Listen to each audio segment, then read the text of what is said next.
प्रभु राम देव भगवान अल्लाह खुदा ईश आदि नाम एक ही शक्ति के हैं।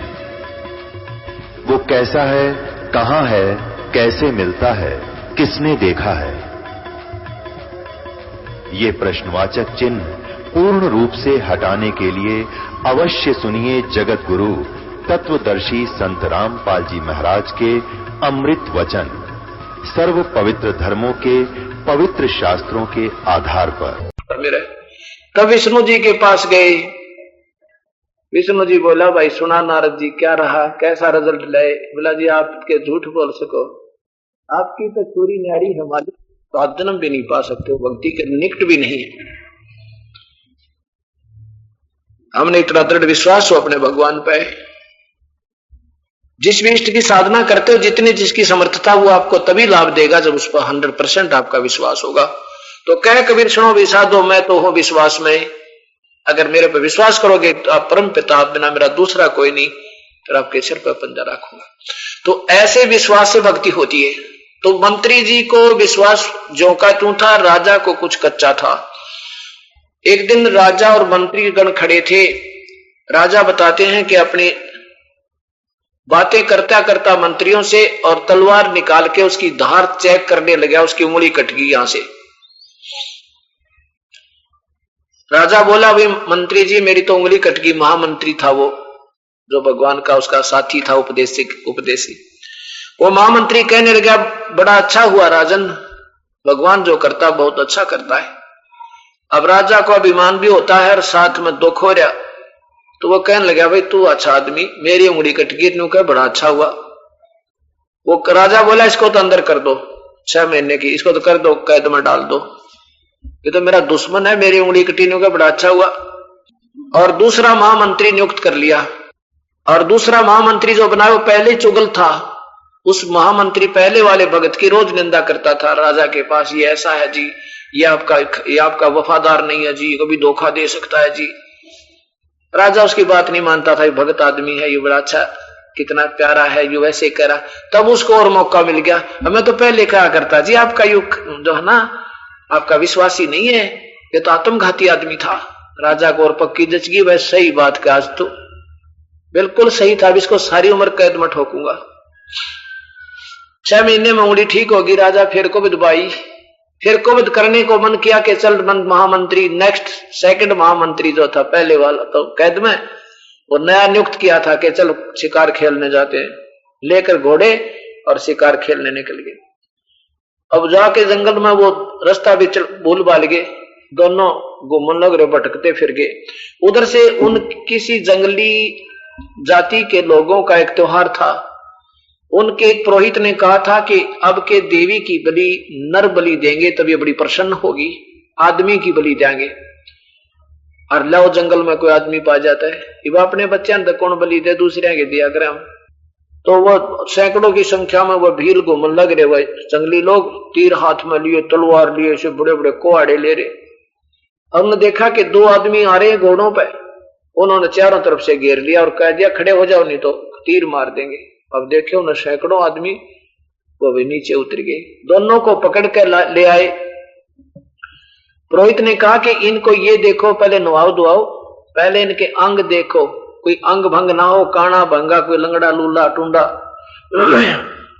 तो देवी स्वीकार नहीं करेगी, शाम पूरा फुल पूरे अंगों वाला होना चाहिए। उन्होंने चेक किया तो राजा की तो उंगली कटी पाई और वो महामंत्री बिल्कुल फिट पाया। तो उन्होंने पुरोहित से कहा, जी एक तो बिल्कुल ठीक है, एक की उंगली कट रही है। पुरोहित बोला, भाई उंगली कटी हुई को बलि नहीं स्वीकार होगी, इसको छोड़ दो। और दूसरा ठीक है तो इसको कर दो काम। और वजीर का तो कर दिया काम, मंत्री और महामंत्री ने उस राजा ने बस छलांग लगा दी। कहते हैं जान बची लाखों पाए, लौट कबू दूगर को आए। भागकर घर आया। आते ही सबसे पहले उस महामंत्री को रिहा किया जो कैद में डाल रखा था। महामंत्री से कहा कि महामंत्री जी, आप उस दिन सही कह रहे थे कि मेरी उंगली कटी, ये बहुत अच्छा हुआ। अगर आज उस दिन मेरी उंगली नहीं कटती तो आज मेरी जान जाती और उस महामंत्री को तो उन्होंने बलि चढ़ा दिया जो मेरे साथ गया था। भाई मैंने तेरे को बड़ी गलत सजा दे दी महामंत्री जी, मुझे क्षमा कर दे, पर एक बात बता, चल मुझे मेरे लिए तो बहुत अच्छा हुआ, मेरी उंगली कट गई, आज मेरी जान बच गई, नहीं कटती तो आज मेरी मृत्यु थी, इसमें कोई शक नहीं। पर प्यारी आत्मा, भगत आत्मा, तेरे लिए क्या अच्छा हुआ, 6 महीने कैद काटी, मैंने घोर दुखी करे आपको। कहने लगा मेरे लिए और भी अच्छा हो गया, मेरे लिए अच्छा हुआ कि आज अगर मैं कैद में ना होता तो तेरे साथ होता और इस मंत्री की जगह आज मेरा कल्याण होता। इस 6 महीने की कैद ने और मेरे जीवन बख्श दिया। परमात्मा जो करता बस ठीक करता, ये हमारी भूल है। ये बिल्कुल सही है कि राज्य क्रमता राम की रजा धरे जो शीश, दास गरीब दरस परस तिस बैठे जगदीश। बोलो सतगुरुदेव की जय। कर जोरूं विनती करूं, धरूं चरण पर शीश, गुरु राम देवानंद जी महाराज ने दिया नाम बख्शीश। कोटि कोटि सिजदा करूं, कोटि कोटि प्रणाम, चरण कमल में राखियो मैं बांधी जाम गुलाम। मैं अपराधी जन्म का, नक्शक बड़े विकार, तुम दाता दुखे भंजना, मेरी करो संभार। जय इब कै सतगुरु मिले, सब दुख आखू रो, चरणा ऊपर शीश धरूं हूँ, कहूँ जो कहनी हो।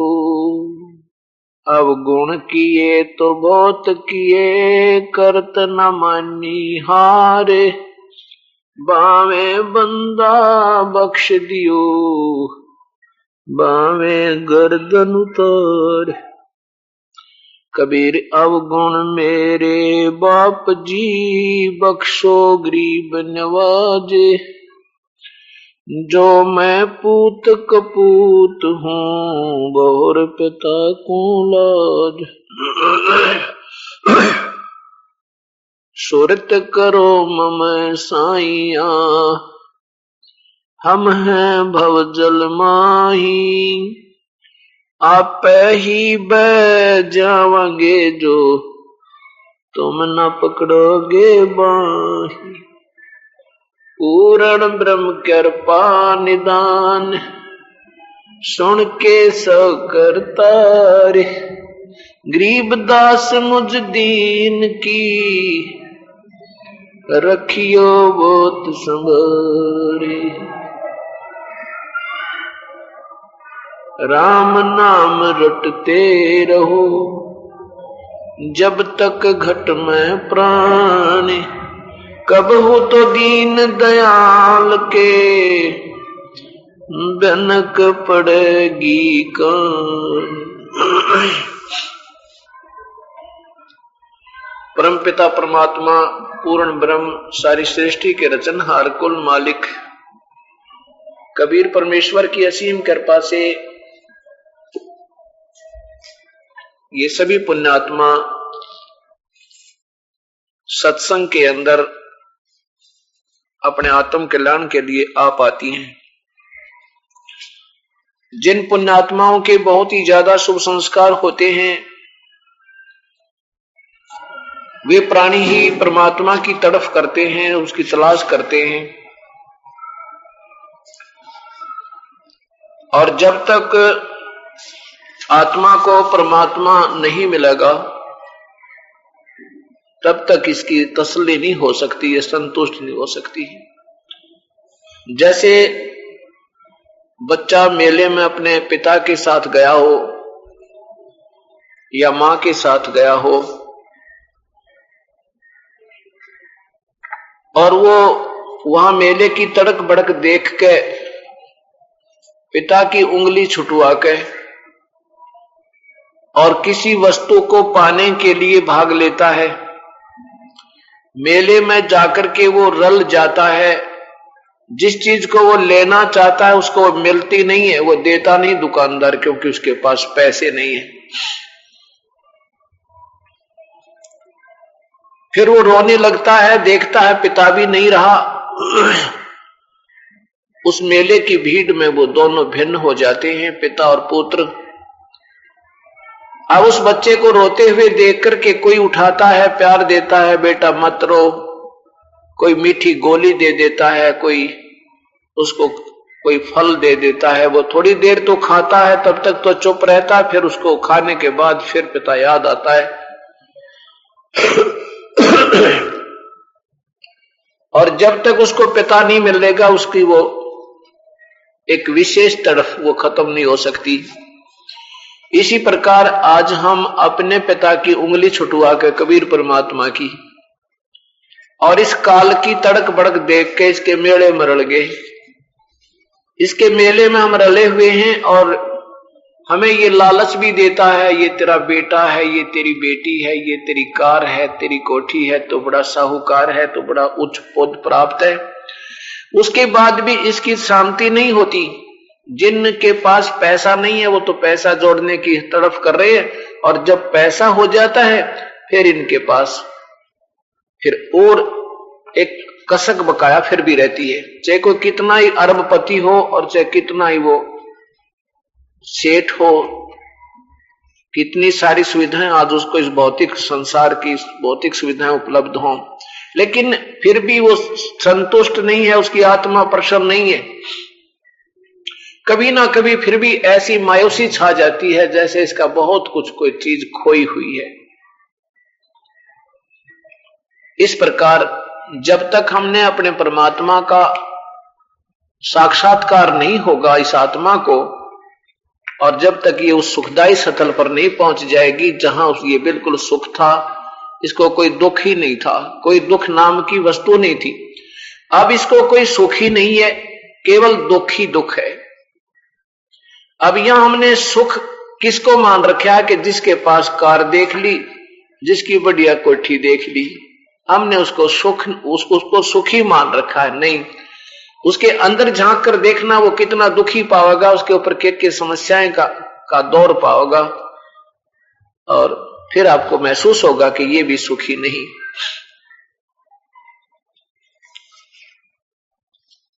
अब एक समय की बात है, जब ये दास सर्विस किया करता था तो हमने सरकार के कुछ ईंटें खरीदनी थी।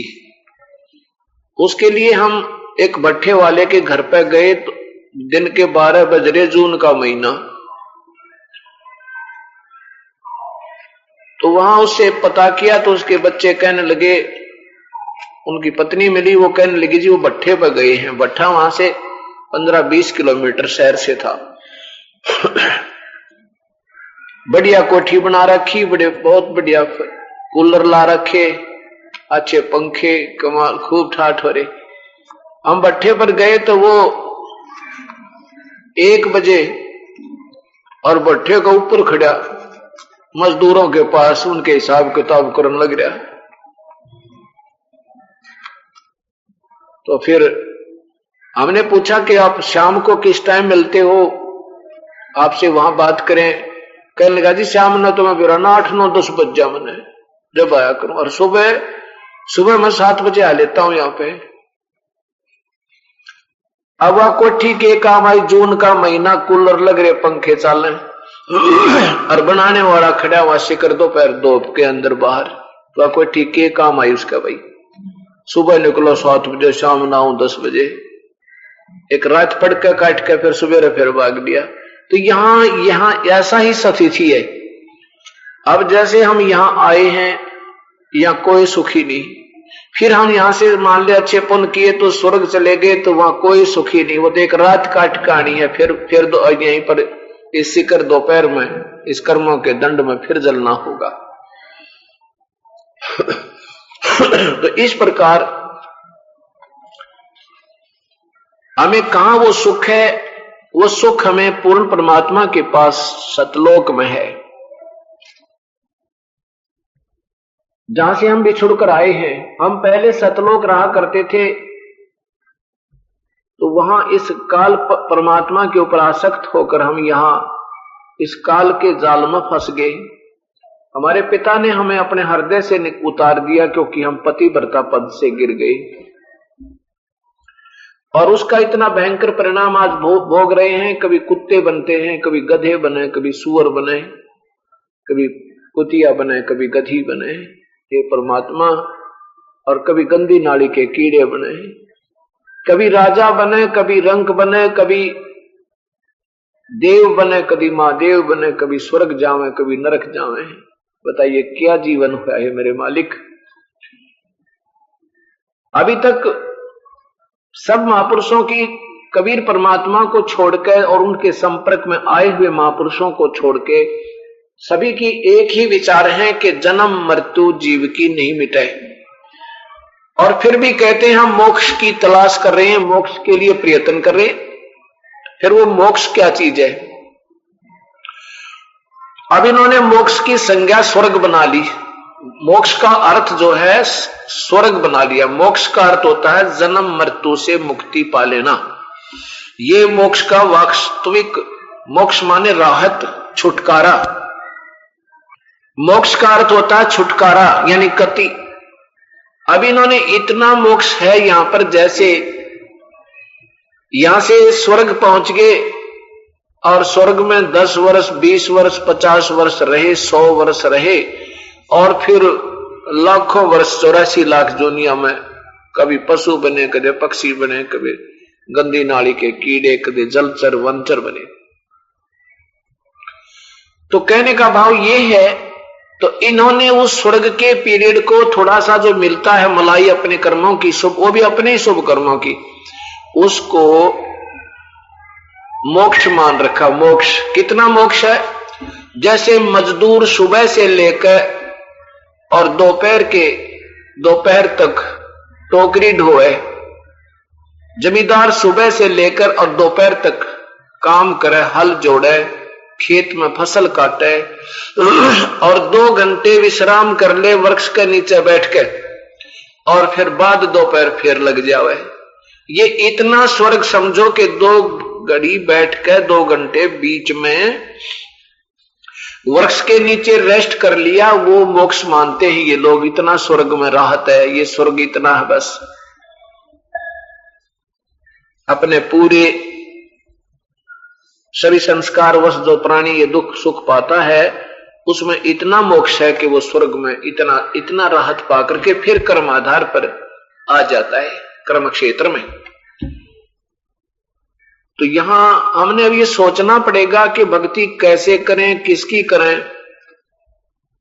देखो, जो प्यारी आत्मा परमात्मा की तलाश कर रही हैं, उनको ये तो ज्ञान हो ही चुका है कि भगवान की भक्ति बिना ये जीवन बेकार है प्राणी का। इसलिए तो आप ढूंढ रहे हो परमेश्वर को। अब मैं ये भी सुना सकता हूं आपको, बड़े अच्छे शब्द भी सुना सकता हूं, सतगुरु की वाणी भी सुना दूंगा, और चेतावनी भी बता देता हूं कि राम नाम रटते रहो जब तक घट में प्राण, कभी तो दीन दयाल का भनक पड़ेगी कान। लूट सको तो लूट लो ये राम नाम की लूट, फिर पीछे फिर पछताओगे जब प्राण जाएंगे छूट। अब हमने ये फैसला करना है कि कौन से राम की भक्ति करें।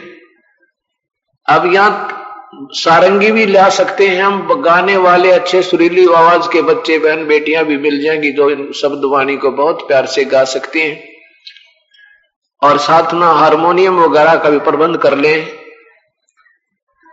उससे क्या होगा कि संख्या बहुत हो सकती है, केवल इस मन की बिगड़ी हुई आदत को उभारने वाली बात है। और हम गाते रहे भजले रे भगवान तेरे काम आवेगा, भजले रे भगवान तेरे काम आवेगा, फिर बढ़िया बढ़िया गाने भी सुना दे और गाते रहे।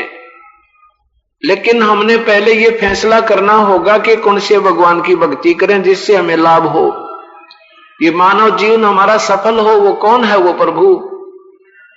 ये पहले डिसीजन ये करना है। और जब ये फैसला हो जाएगा फिर हम भक्ति करेंगे तन मन धन ला के, एक रस होकर, फिर डगमग नहीं होंगे और फिर हमारी रुचि बढ़ेगी क्योंकि हमें सच्चाई का ज्ञान हो गया।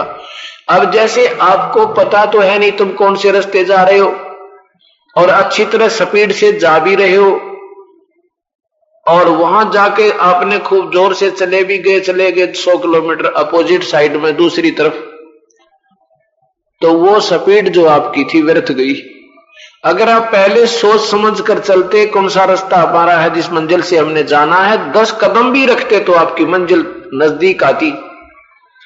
अब पहले हम ये डिसीजन करके चलेंगे कि कौन सा रास्ता जाना चाहिए, फिर 10 कदम भी रखोगे, जितना भी पुण्य करोगे, जितना जब मंत्र करोगे, जाप करोगे, उतना ही तुम नेक्स्ट यानी कदम रख रहे हो परमात्मा की तरफ, सत्य मार्ग पर, सच्चे रास्ते पर। इसके लिए हमने ये सिलेक्ट करना है कि कौन से भगवान की भक्ति करें। अभी तक हमें ब्रह्मा विष्णु महेश के बारे में बताया गया था कि ये अजरो अमर हैं, सारी सृष्टि के रचनहार हैं, ये कुल मालिक हैं, लेकिन नहीं, अब इनकी जो हिस्ट्री शीट देखी अर्थात इनकी जीवन लीलाएं देखी भगवानों की, इनमें तो पाया ये तो इतनी पावर के नहीं है जितने हमें बताया गया था। ये केवल 3 लोग के एक विभाग के मंत्री है। जैसे एक प्रांत में एक मंत्री होता है, मिनिस्टर होता है,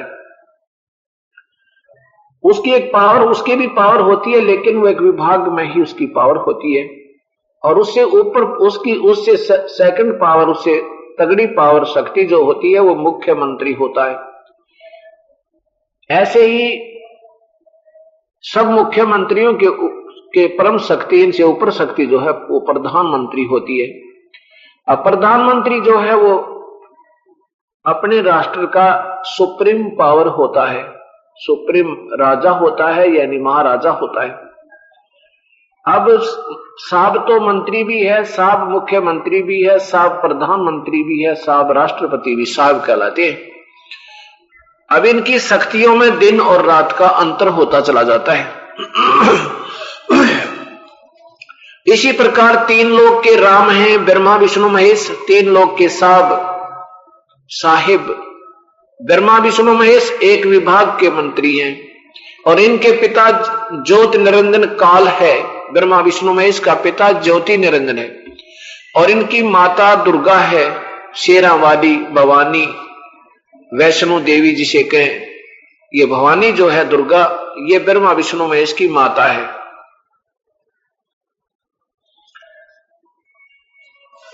ये ब्रह्म जो है प्रत्येक ब्रह्मांड में 21 ब्रह्मांड इसके अंतर्गत आते हैं। 21 ब्रह्मांडों में ये प्रत्येक ब्रह्मांड में मुख्यमंत्री का रोल करता है और अपने पुत्र ब्रह्मा विष्णु महेश को ये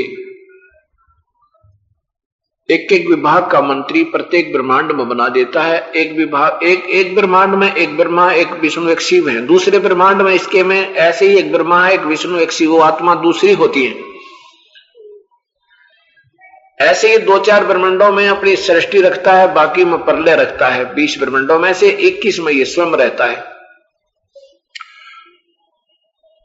अब यहां देखना है कि हमारा जो रोग है वो जन्म और मृत्यु का है। जब तक हमारा जन्म और मृत्यु का रोग नहीं कटेगा तो हम कभी सुखी नहीं हो सकते। और जन्म और मृत्यु जैसा आपने देवी भागवत महापुराण भी दिखाऊंगा,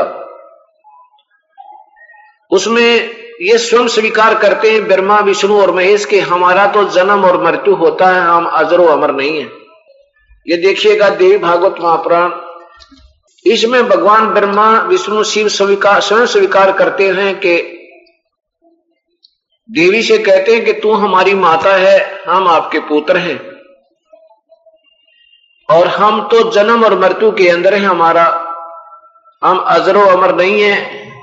तो इनके उपासक कैसे जन्म मरण से रहित यानी जन्म मृत्यु से रहित हो सकते हैं? कभी नहीं। अब ये कहां से प्रकाशित है?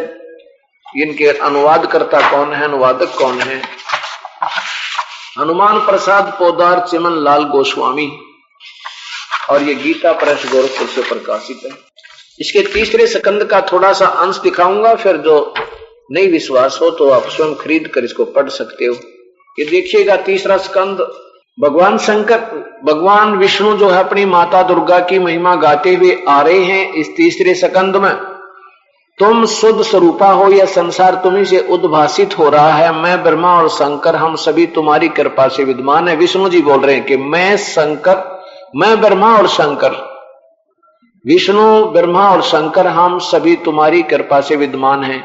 हमारा आविर्भाव मन जन्म और तिरोभाव में मृत्यु होता है। हमारा तो जन्म और मृत्यु होता है, केवल तुम ही नित्य हो, जगत जननी हो, प्रकृति और सनातनी देवी हो।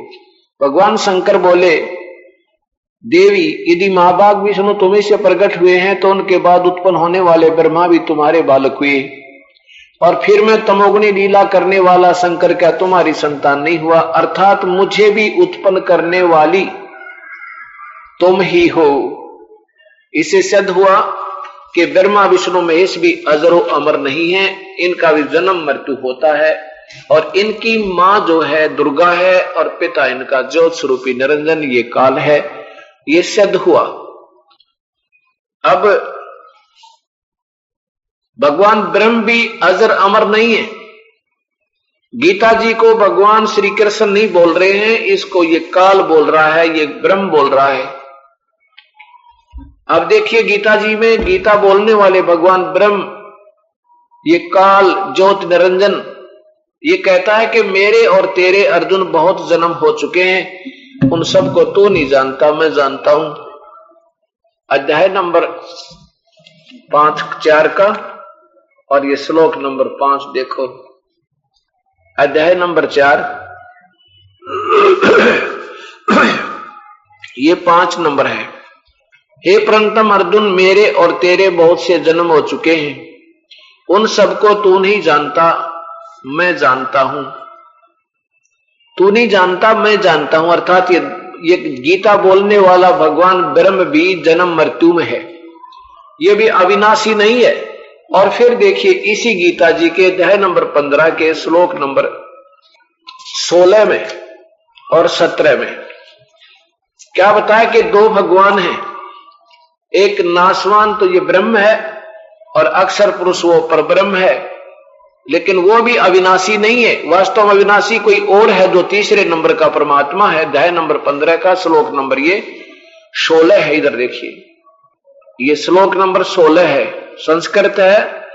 द्वौ इमौ पुरुषौ लोके छर्च अक्षर एवं क्षर है सर्वाणी भूतानि कटुष्ट अक्षर उच्चते। इसका अर्थ है कि द्वि माने 2, इमौ माने इस पृथ्वी वाले लोक में, लोके माने लोक में, पुरुषों माने भगवान है। कौन? क्षर और अक्षर।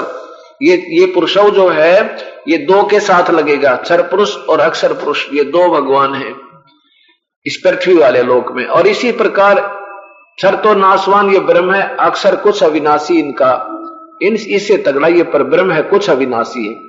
और क्षर सर्वाणी भूतानी यानी सभी प्राणियों के नाश, सतुल शरीर तो नाशवान है और जीवात्मा अविनाशी कही जाती है। 2 अतिथि है इन 2 भगवानों के लोक में। एक तो ये नाशवान भगवान है ब्रह्म, ये स्वयं स्वीकार करता है गीता जी के 4थे अध्याय के 5वें श्लोक में कि मेरे और तेरे बहुत जन्म हो गए, अर्थात हम तुम तो जन्म मृत्यु के अंदर। और ये आगे प्रमाण मिल रहा है। फिर कहते हैं इससे कुछ तगड़ा, ये कुछ ज्यादा अविनाशी, कुछ स्थायी, ये परब्रह्म है। लेकिन अब तीसरा श्लोक, ये 17वां श्लोक स्पष्ट करता है कि ये दोनों भी अविनाशी नहीं, वो अविनाशी वास्तव में अविनाशी तो कोई और है। अब देखो यहां से इस संसार में नाशवान और अविनाशी भी ये 2 प्रकार के पुरुष हैं, या 2 भगवान लिखना था, ये 2 प्रकार के भगवान हैं। पुरुष माने भगवान, प्रथम अर्थ पुरुष का प्रभु होता है, और परमात्मा ने अपने जैसा स्वरूप इस मानव को दिया है, इसलिए इसको भी पुरुष कहते हैं। लेकिन जहां पर ये परमात्मा की महिमा चलती है तो ये पुरुष शब्द भगवान का बोधक है। पुरुष माने परमात्मा है। और इसी प्रकार इसकी इन दोनों ही भगवानों के लोकों में ये प्राणी जो सथुल शरीर तो इनका नाशवान है, जीवात्मा अविनाशी है। सीधा साधा मृत्यु नहीं रुकती क्योंकि ये नाशवान है, और नाशवान की शरण में जाने से हम कभी अविनाशी नहीं हो सकते, अविनाशी पद प्राप्त नहीं कर सकते। उत्तम पुरुषत्व अन्य, वास्तव में भगवान, सही भगवान पुरुषोत्तम तो कोई और है। उत्तम पुरुष यानी वास्तव में सच्चा भगवान, उत्तम सबसे श्रेष्ठ परमात्मा तो इन दोनों से भी अन्य है। परमात्मा इति उदाहरते उसे भगवान कहा जाता है। यही ये माने जो तीनों लोकों में प्रवेश करके है, लोक त्रयमेव अविश्य विभर्ति अवय ईश्वर, वो अविनाशी परमात्मा और वही तीनों लोकों में प्रवेश करके सबका धारण पोषण करता है। उत्तम पुरुष तो अन्य ही है या भगवान लिखना था। उत्तम भगवान तो इन दोनों से भी न्यारा है, जो तीनों लोकों में प्रवेश करके सबका धारण पोषण करता है एवं अविनाशी परमेश्वर परमात्मा इस प्रकार कहा गया है। अब क्या सिद्ध हुआ? अभी तक ये सिद्ध हो गया कि ये दो भगवान, एक तो ब्रह्मा विष्णु महेश भी नाशवान है, स्वयं स्वीकार कर रहे, और क्षर पुरुष भी नाशवान है, ये स्वयं कहता है। इसका नाम ही क्षर पुरुष ब्रह्म ज्योति निरंजन गीता बोल रहा है श्री कृष्ण में प्रवेश करके। वो कहता है कि तेरे और मेरे अर्जुन बहुत जन्म हो चुके हैं, इसलिए वो भी जन्म मृत्यु में। अब ये गीता जी में बताया जा रहा है कि वो अक्षर पुरुष होता अविनाशी भगवान। ये कितना अक्षर है? जैसे एक तो मिट्टी का कप हो चाय पीने वाला, और एक लोहे स्टील का कप हो, तो मिट्टी वाले कप चीनी वाले कप की तुलना में स्टील का कप अविनाशी नजर आता, लेकिन वास्तव में अविनाशी नहीं है, क्योंकि उसको जंग लगेगा, उसका विनाश होगा, मिट्टी होगी, पर समय बहुत लगेगा, इसलिए उसको भी स्थायी कहा है। लेकिन वास्तव में सोना जो मेटल है, जो धातु है, वो वास्तव में अविनाशी। ऐसे वो तीसरे नंबर का परमात्मा पूर्ण ब्रह्म सतपुरुष अकाल मूर्त सब स्वरूपी राम, वो अविनाशी है और उसी वही सब का कुल मालिक है। उसी से वो सब तीनों लोकों में प्रवेश करके सबका धारण पोषण वही करता है। अब 15वें अध्याय को देखिएगा आप गीता जी के गीता जी के 15वें अध्याय से पहले आप इसको देखिएगा। एक एग्जाम्पल है, फॉर एग्जाम्पल जिसे कहते हैं। क्या है कि ये इसका अर्थ ये बनता है आज से, ये है 15वें अध्याय का, कि ये उल्टा लटका हुआ संसार रूपी वृक्ष है। उल्टा लटका हुआ संसार रूपी वृक्ष है। ऊपर को जड़ तो पूर्ण परमात्मा है जो तीनों लोकों में प्रवेश कर, यानी यहां से खुराक चलती है, सबका पालन पोषण ये जड़ ही करती है। अब कबीर परमात्मा इसी 15वें अध्याय को एक श्लोक में कह देते हैं। क्या कहते हैं? अक्षर पुरुष एक पेड़ है, निरंजन वागी डारे, ये तीनों देवा शाखा हैं, पात रूप संसारे। ये परमात्मा क्योंकि कबीर परमात्मा अपने द्वारा रची हुई सृष्टि को आप ही बताता है, ना कोई नहीं बता सकता उसके रचे हुए ब्रह्मांडों को। अब देखो, जो जड़ से ऊपर दिखाई देता है वो पेड़ कहलाता है, मिट्टी से बाहर जो दिखाई देता है वो पेड़ कहलाता है, और उससे नीचे जड़ होती है उस पेड़ की। जड़ तो ये पूर्ण परमात्मा है, उससे आगे जो तुरंत जमीन से बाहर दिखाई देता वो तना कहलाता है। उसको समझो अक्षर पुरुष समझो, अक्षर पुरुष ये परब्रह्म समझो। और उससे फिर एक मोटी डाल निकली है, वैसे तो ऐसी ऐसी बहुत डालें होती हैं, उनमें से एक मानो एक मोटी डाल जो है वो ये क्षर पुरुष, ये ब्रह्म ज्योति निरंजन है। ये परब्रह्म है, ये ब्रह्म है, पूर्ण ब्रह्म गुप्त है, वो जड़ है, वो दिखाई नहीं दे रहा आपको। ये तो पूर्ण ब्रह्म है, ये परब्रह्म है, ये ब्रह्म है क्षर पुरुष, ये डार ज्योति निरंजन। इसके 3 बेटे हैं, 3 शाखा इसकी, रजगुण ब्रह्मा, सतगुण विष्णु, तमगुण शिवजी। ये 3 शाखाएं और आगे हम इनसे आगे हम लटके हुए हैं। तो अब पूर्ण परमात्मा कौन है? ये कबीर परमात्मा है, ये पूर्ण ब्रह्म है, इसे काल मूर्त सब स्वरूपी राम सतपुरुष, यही वो पूर्ण ब्रह्म है, ये परमात्मा है। अब गीता जी का 15वें अध्याय का 1, 2 और 3, 4 श्लोक आप सुनकर, और जिन्होंने अभी तक ये ज्ञान नहीं सुना है तो आप बड़े आश्चर्य में पड़ोगे, परमात्मा ये तो सच्चाई यही है। अब इसमें बताया कि ऊपर को मूल परमात्मा तो जड़ है। क्या लिखा है कि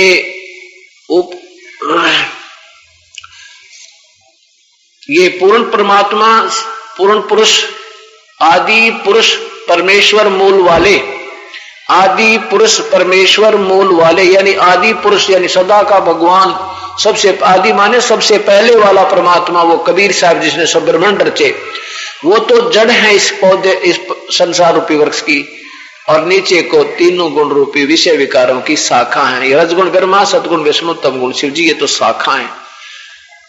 तो अब देखना कि हमने जड़ की पूजा करनी है, ना कि तनों की, ना टानी की, ना डार की। अब ये भगवान जो गीता बोल रहा है, ये ब्रह्म बोल रहा है, काल बोल रहा है। देखिएगा गीता जी, ये पवित्र शास्त्र गीता जी, अध्याय नंबर 15, पंचदशो अध्याय, अथ पंचदशो अध्याय।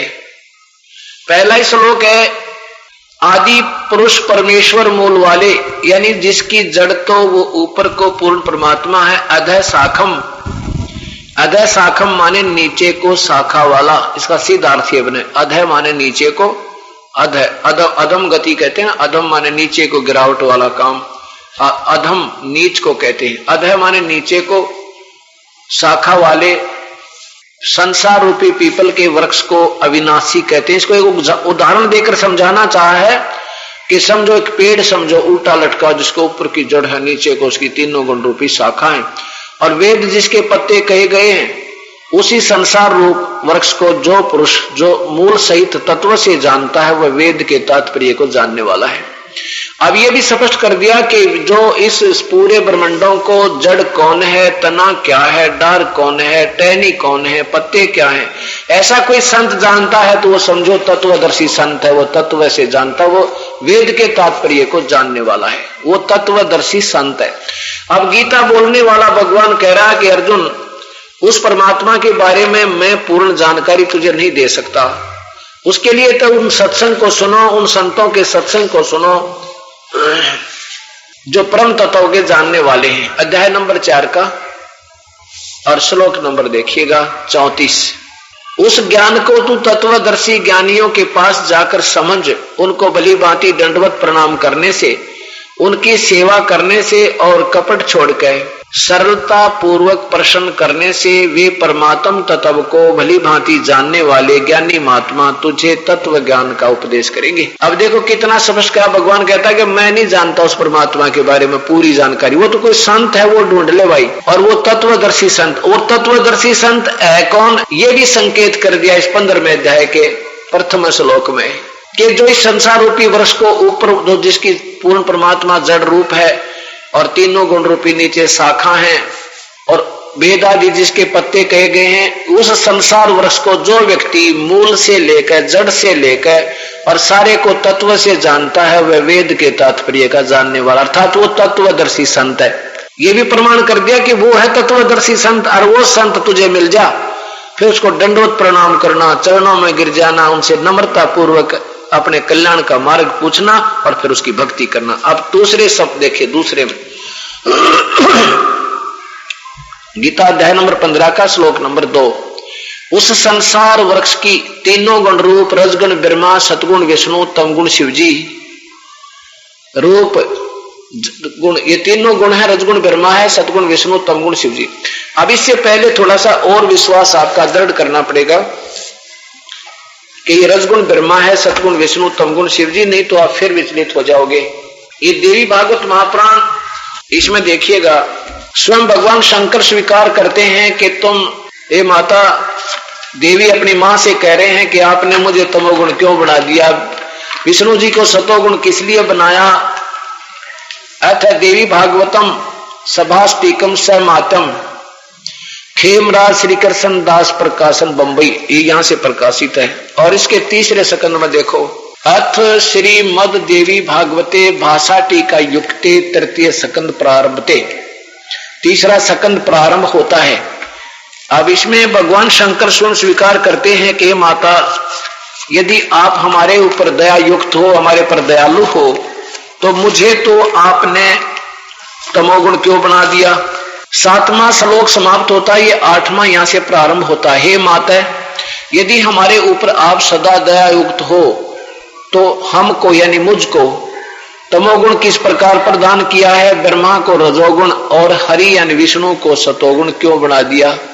फिर देखो अध्याय नंबर 7 का समाप्त हुआ, ये 8वां प्रारंभ होता है। हे माता, यदि हमारे ऊपर सदा आप दया युक्त हो तो हमको तमोगुण में किस प्रकार प्रदान किया, ब्रह्मा रजोगुण और हरि सतगुण। अब संस्कृत भी देखो, ये संस्कृत सहित है। ये 7वां समाप्त हुआ और 8वां प्रारंभ हुआ। यदि दया धर्मना न सदाम्बिके कथम अहम विहित च। शंकर जी कहते हैं मुझे अहम माने मुझे तमोगुण क्यों बना दिया, विहित तमोगुण क्यों बनाया। कमल जय, कमल से उत्पन्न होने वाले ब्रह्मा को रजोगुण संभव रजोगुण क्यों बना दिया। और सुहित किमु, और क्यों सुहित माने बना दिया सतोगुण विष्णु हरि, विष्णु को तूने सतोगुण क्यों बना दिया। अब इसे सिद्ध हो गया कि रजगुण ब्रह्मा है, सतगुण विष्णु, तमगुण शिव जी। क्योंकि अभी शास्त्र को समझने में आपको ज्यादा दिक्कत नहीं आएगी, नहीं तो ये अनजानपने में, क्योंकि ये नया ज्ञान है, सत्य ज्ञान है, इसमें ये प्राणी अब ठोड़ अटकेगा ये दिमाग। और पहले चाहे कोई कुछ भी बता रहा था, हमें कोई परवाह नहीं थी, सत्य मान लेते थे, जो कह रहा सत्य है। और अब सत्य को भी सत्य मानने में थोड़ी सी दिक्कत आएगी। अब देखियो इसमें शिव पुराण भी देख लीजिए। इस शिव पुराण में आपको दिखाते हैं कि तीनों देवताओं में गुण है, ब्रह्मा विष्णु महेश तो गुण युक्त है। और ये काल, क्योंकि ये काल जो है ये इनका पिता है शिव, ये त्रिलोकीय शिव का चित्र आप देख रहे हो। और इसका पिता भी महाशिव रूप में रहता है, इनका पिता ब्रह्मा विष्णु महेश का। ये देखो अंदर से कहां से प्रकाशित है, इनका कौन अनुवाद करता है। ये है संपादक हनुमान प्रसाद पोदार, और इनके पीछे मुद्रक है गीता प्रेस गोरखपुर। अब इसमें ये स्वयं स्वीकार करते हैं कि तीनों देवताओं में तो गुण है। ये देखो 9वें अध्याय का, ये 9वां अध्याय है, ये ऊपर वाला, ये एंड में लिखा है 9वां अध्याय आखिर में। इस प्रकार ब्रह्मा विष्णु और रुद्र इन तीनों देवताओं में गुण है। रजगुण ब्रह्मा है, सतगुण विष्णु, तमगुण शिव जी, परंतु शिव गुणातीत माने गए हैं। ये चौथा कौन हो गया फिर? तीन तो ये है, तीनों देवताओं में गुण है, ब्रह्मा विष्णु और रुद्र इन तीनों देवताओं में गुण है, परंतु शिव गुणातीत माने गए हैं। ये शिव कौन है? ये काल है, सदाशिव रूप में, महाशिव रूप में, ये रोल करता रहता है। ये सिद्ध हो गया कि ब्रह्मा विष्णु महेश, रजगुण ब्रह्मा है, सतगुण विष्णु है, तमगुण शिव जी। अब यहां से फिर आगे गीता जी समझ में आओगी। उल्टा लटका हुआ संसार रूपी वृक्ष है, ऊपर को जड़ तो पूर्ण परमात्मा है, तीनों गुण रूपी ये शाखा, रजगुण ब्रह्मा, सतगुण विष्णु, तमगुण शिव जी, ये तो इस संसार रूपी वृक्ष की शाखा है। फिर देख लीजिए, क्योंकि ये एक पहली जैसा केजी जैसा ज्ञान प्रारंभ होगा आपका, फिर जाके आप समझने लगोगे। अभी तक हम गलत ज्ञान पर, शास्त्र के विरुद्ध ज्ञान पर ज्यादा आरूढ़ हो चुके हैं। अब ऊपर को जड़ तो ये पूर्ण परमात्मा है, अक्षर पुरुष एक पेड़ है, इससे आगे ये पेड़ कहलाता है। अक्षर पुरुष एक पेड़ है, निरंजन वा की डार, ये परब्रह्म तो तना है, ज्योति निरंजन डार है। तीनों देवा शाखा है, ये पात रूप संसार।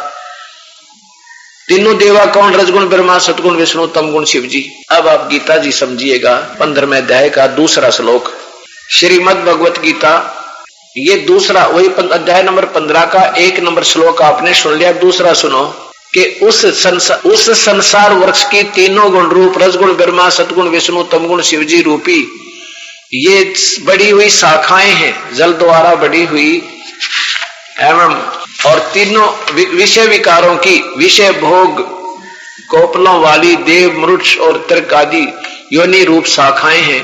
नीचे और ऊपर को सर्वत्र फैली हुई मनुष्य लोक में कर्मों के बंधन में, कर्मों में बांधने की यही कारण है, जीव को फंसा भी यही रहे हैं। सीधा लिखा है कर्मानुबंधनी मूलानी, कर्मों के बंधन में बांधने की मूल कारण है, और ये मूलानी है, बस जड़े हैं, और नीचे और ऊपर सभी लोकों में व्याप्त हो रही है। सभी नहीं, वैसे ये केवल अनुसंततानी, केवल यानी व्याप्त है ये तीनों, सभी लोग तो ये अनजान पड़े में इनकी टीका गलत है। आगे देखो, अब तीसरे श्लोक में देखो, इस संसार वृक्ष का स्वरूप गीता बोलने वाला भगवान कहता है कि मैं तुझे हिंट दे रहा हूं कि उल्टा लटका हुआ संसार रूपी वृक्ष है, नीचे उसके पत्ते हैं, पर मैं पूरा नहीं बता सकता, मैंने पूर्ण ज्ञान नहीं है।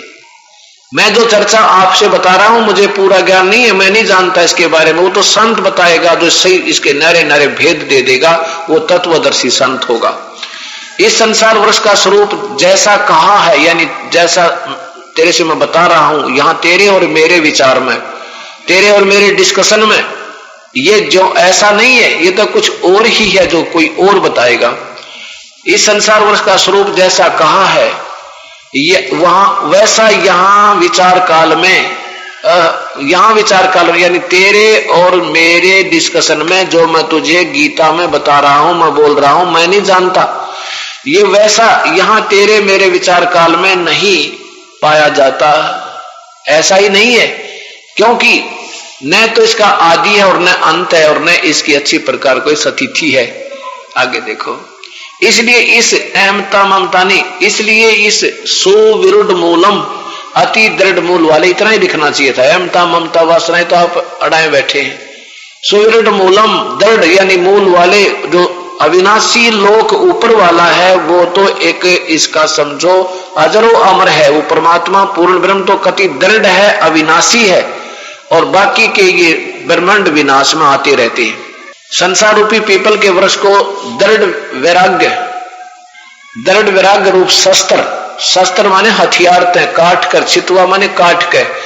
भाव ये है कि इस उलझे हुए ज्ञान को सच्चे ज्ञान रूपी यानी सत्य ज्ञान रूपी शस्त्र के द्वारा, हथियार के द्वारा इसको काटा जा सकता है, अर्थात इसको समझा जा सकता है। पूरे सत्य ज्ञान के बिना इसने कोई नहीं छोड़ जा सकता। और वो सत्य ज्ञान का लिखा है कि कोई संत आएगा जो पूरी व्याख्या देगा, वो सब। अब देखो, अब कहता भगवान गीता बोलने वाला चौथे श्लोक में कि अर्जुन, जब तुझे ये पता लग जा, जब तुझे वो संत मिल जावे, तेरे भाग जाग जाए, तो उसके बाद उसके पश्चात उस परम पद रूप परमेश्वर की भली भांति खोज करनी चाहिए, जिसमें गए हुए साधक पुरुष, जिसमें गए हुए साधक फिर लौटकर संसार में नहीं आते, अर्थात उनकी फिर जन्म मृत्यु नहीं होती। जिस परमेश्वर से, और ये वही परमात्मा है जिसने ये सारी सृष्टि रची, और जिस परमेश्वर से पुरातन संसार वृक्ष की प्रवृत्ति विस्तार को प्राप्त हुई है, अर्थात जिसने सारे ब्रह्मांडों को रचा है, और मैं भी उसी की शरण में हूं। गीता बोलने वाला भगवान कह रहा है कि उसी आदि पुरुष नारायण के मैं शरण हूं, मैं उसी की शरण में, मैं उसके अधीन हूं, वो मेरा सुप्रीम बॉस है। और इस प्रकार दृढ़ निश्चय करके उस परमेश्वर का मनन और निधिध्यासन करना चाहिए, अर्थात उसी की पूजा करनी चाहिए भाई, और नवत करना। अब स्पष्ट कर दिया। अब क्या फैसला हो गया कि ब्रह्मा भी नाशवान, विष्णु भी नाशवान, शिव भी नाशवान, और फिर इनका पिता काल है, वो भी अपने आप को कहता है कि मेरी और जन्म मृत्यु तेरी बहुत होती है और कभी स्थायी नहीं हो सकते।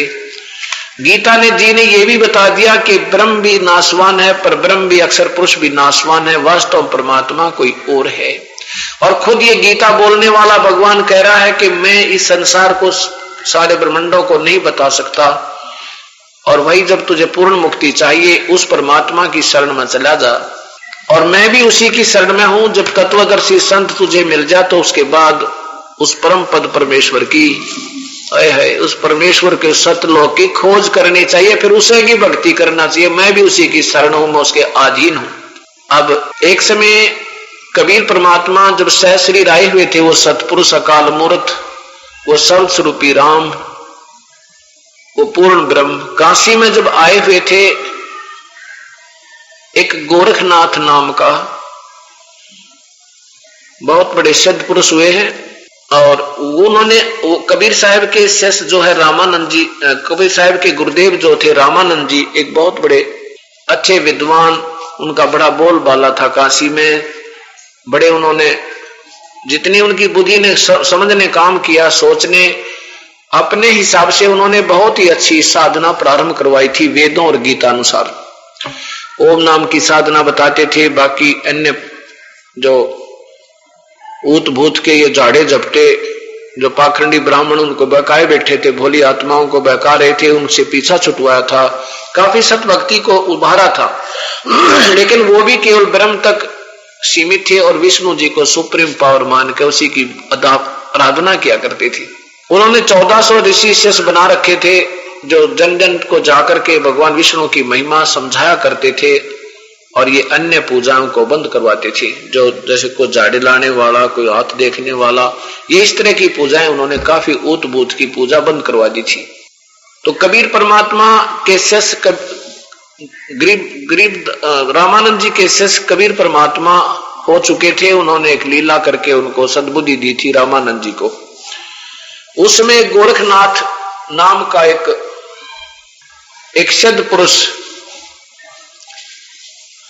काशी में आया और उन्होंने रामानंद जी से कहा, को संदेशा भिजवा दिया कि तुम हमारे साथ गोष्ठी करो, क्योंकि उसमें वैष्णव साधुओं की महिमा बढ़ गई थी, नाथ परंपरा वालों की वहां पर जो महिमा नहीं रही थी। तो ऐसे वो अपने नाथ परंपरा को बढ़ावा देने के लिए गोरखनाथ जी आए थे। अब यहां थोड़ी सी असमंजस पड़ जाता है। जो ज्यादातर करने वाले दिमाग के व्यक्ति होते हैं वो ये सोचेंगे कि गोरखनाथ जी तो आज 900 वर्ष पहले हुए हैं और कबीर साहब 600 वर्ष पहले हुए हैं। उनके 300 वर्ष की आपस में समकालीनता के अंदर अंतर था, वो समकालीन नहीं थे। अब ये बातें, क्योंकि आज हम कलयुगी लोग भक्ति से बहुत दूर और परमात्मा की परिभाषा से बहुत दूर हो चुके हैं। ये क्या होता है, ये सिद्ध पुरुष जो होते हैं ये अपने इनकी कुछ इतना मोक्ष बन जाता है, इनकी कमाई है कि ये जब चाहे शरीर धार कर जो के तो उसी शरीर में ये प्रकट हो सकते हैं, जब चाहे उसको अंतर ध्यान कर सकते हैं। इनका कुछ समय होता है, किसी के 1000 वर्ष भी हो सके हैं, किसी के 500 वर्ष भी हो सके हैं। तो उस दौरान वो ऐसे अपनी लीला दिखाता रह सकता है, शरीर को अंतर ध्यान कर सकता है। शरीर एक छोड़ दिया तो एक लिंग शरीर बन जाता है। लिंग शरीर, एक लिंग शरीर कैसा होता है कि वो ज्यों का त्यों दिखाई देता है जैसा पहले शरीर में था वो, और उसका भी कोई समय होता है, फिर वो भी बैटरी डिस्चार्ज हो जाएगी, फिर वो भी नहीं रहेगा। तो ऐसे वो गोरखनाथ अपना लिंग शरीर बनाकर घूम रहे थे और जब चाहे वो दर्शन दे सकते थे, जब चाहे अंतर ध्यान हो जाते थे। तो ऐसे आकर के उस गोरखनाथ जी वहां प्रकट हुए, काशी में आकर के रामानंद जी को संदेशा भिजवा दिया कि मेरे साथ गोष्ठी करो, और जो चर्चा में हार गया वो जीतने वाले का शिष्य बनेगा। और शिष्यों के समेत उसने उसकी शिष्यों के समेत उसने अपनी हार मान करके और सब शिष्यों समेत उसका शिष्य बनना पड़ेगा। अब रामानंद जी ने जब ये खबर सुनी तो वो घबरा गए। उन्होंने सोचा भाई ये तो बड़े सिद्ध पुरुष हैं और लोग तो इनकी ड्रामेबाजी ने देख कर, इनकी सिद्धि को देख करके इनको विजयी घोषित कर देगी और हमारी हार निश्चित है। ये सोचकर उन्होंने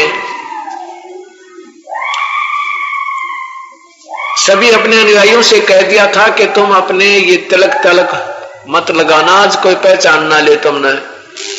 कबीर साहब को जो पता चला तो उसने कहा कि स्वामी जी, और वैसे तो आप जानी जान है, जैसे करोगे वैसे ही कर लेंगे, कृपा आप, अगर आपकी आज्ञा हो तो चलना चाहिए। हमने हार जीत तो होती रहती है और संत हार जीत नहीं मानते। अब अनजान पन्ने में लोग उनको अगर जिता भी देंगे तो कोई बात नहीं, वो हार नहीं है, वो तो अनजानों की सोच है और आपकी इच्छा। तो रामानंद जी बड़े प्रसन्न हुए कि जब कबीर साहब ने कह दिया तो कोई दिक्कत नहीं। तो जी वो दोनों सभी और भी दर्शक साथ में कबीर साहब व श्री रामानंद जी कहां पहुंच गए, जहां पर वो गोष्ठी होनी थी, वो मंडप लगा हुआ था। वहां पर गोरखनाथ जी बैठे थे आसन लगाकर जमीन पे, और वहां अपना त्रिशूल गाड़ रखा है। त्रिशूल होता है 3 ऊपर 3 होते हैं ऊंचे सिरे से, और एक नीचे से लोहे की रोड सिर तले तो पहना और नीचे थे उसको ऐसे गाड़ देते, बाला टाइप होता है, उसको ऐसे गाड़ के खड़ा कर रखा है, साथ में बैठा है। उधर से रामानंद जी गए तो उनको एक अलग से आसन दे दिया। कबीर साहब अपने गुरुदेव के चरणों में बैठ गए। नीचे वो ऊपर की पैड़ी पर थे, उससे नीचे के स्थल पर थे कबीर परमात्मा। अब उन्होंने ये गुरु मर्यादा बनाए रखने के लिए ये सब लीलाएं की थी परमेश्वर कबीर साहब ने। तो जो ही रामानंद जी ने कहा कि उसने गोरखनाथ जी ने कहा रामानंद जी से कि रामानंद मेरे साथ गोष्ठी करो, चर्चा करो मेरे साथ। तो कबीर साहब खड़े हुए, वो छोटी सी उम्र के बालक रूप में थे परमात्मा, उसमें अपने शरीर दिखा रहे थे बालकपन का। कबीर साहब खड़े हुए और कहा स्वामी नाथ जी पहले मेरे साथ चर्चा करो, पीछे मेरे गुरु जी से बात करो। अब गोरखनाथ कहने लगा कबीर तू कब से सन्यासी बन गया, कब से तू वैष्णव बन गया, कल का बालक और गोष्ठी करेगा तू गोरखनाथ से, तेरी क्या उम्र है, तू कौन है, कहां से आया है। अब गोरखनाथ कबीर साहब बोले अगर नाथ जी अगर मेरी उम्र पूछा है तो तुझे उम्र बताता हूं, और मैं कब से ये सन्यासी बना हूं वो भी बताता हूं। कब से भये बैरागी कबीर जी, कब से भये बैरागी। गोरखनाथ जी ने प्रश्न किया। परमात्मा उत्तर देते हैं कबीर साहब, दो कार आद का मेला, नहीं गुरु नहीं था चेला, तब का तो हम योग उपास्या, तब का फिरूं अकेला। परमात्मा कहते हैं कि बताता हूं मैं कौन कितनी उम्र का है मेरा, मैं कब से बैरागी बन गया हूं। धरती नहीं जब का टीका दीना, ब्रह्मा नहीं जब का धरती नहीं जद की टोपी दीना, ब्रह्मा नहीं जद का टीका, शिव शंकर से योगी ना थे, तब का झोली सिक्का। वो दिन कबीर साहब भी तलक ला के वैष्णो साधु बन के जा रहे थे, ऊपर टोपी, गले में माला और हाथ में फावड़ी ले रहे थे, जो पूरा डट कर गए थे बनावटी। पता था उस मालिक ने वो क्या क्या वचन करेगा। क्या बताने लगे, द्वापर की हम करी फावड़ी, त्रेता का हम डंडा, सतयुग मेरी फेरी दुआई, कलयुग फिरू नो खंडा, कलयुग फिरू नो खंडा। देखो आपकी तो छुरी न्यारी है मालिक, स्वादनम भी नहीं पा सकते, भक्ति के निकट भी नहीं है।